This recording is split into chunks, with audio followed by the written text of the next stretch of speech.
Take stock of important commentary coming in and news coming in this morning. In a largely expected move, the Federal Reserve held benchmark lending rates in the current 5.25 to 5.5% band.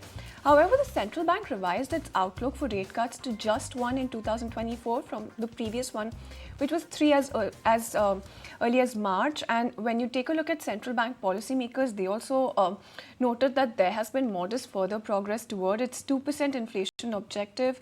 And in terms of commentary, then Chairman Jerome Powell also noted that the central bank does not have the confidence yet to cut rates, even as inflation has eased from its peak levels. Additionally, he also said that it is unclear why the sentiment of everyday Americans is so sour on the economy. And he also, despite a cooler than expected inflation print, the central bank had also refused to rule out the possibility of rate hikes. However, added that hikes were not the base case for anyone on the committee. So that's the commentary coming in. Let's also listen into exactly what else he had to say then. The committee decided at the meeting to maintain the target range for the federal funds rate at 5.25% to 5.5% and to continue reducing our securities holdings. As labor market tightness has eased and inflation has declined over the past year, the risks to achieving our employment and inflation goals have moved toward better balance. The economic outlook is uncertain, however, and we remain highly attentive to inflation risks. We've stated that we do not expect it will be appropriate to reduce the target range for the federal funds rate until we have gained greater confidence that inflation is moving sustainably toward 2%.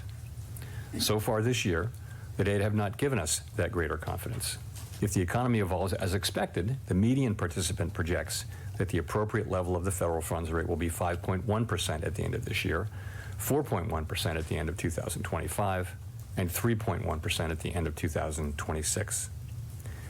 But these projections are not a committee plan or any kind of a decision. As the economy evolves, assessments of the appropriate policy path will adjust in order to best promote our maximum employment and price stability goals. If the economy remains solid and inflation persists, we're prepared to maintain the current target range for the federal funds rate as long as appropriate. Although that's the word coming in from the Fed Chair Jerome Powell, but let's keep it going with the US. The CPI print for the month of May held flat, although logged an increase at 3.3% on a year-on-year basis. Excluding volatile food and energy prices, the core CPI increased 0.2% on the month and 3.4% from a year ago. Price increases were held in check, though, by a 2% drop in the energy index and just a 0.1% increase in food prices. Well, absolutely. If you like this video, then like, share and subscribe to ET Now.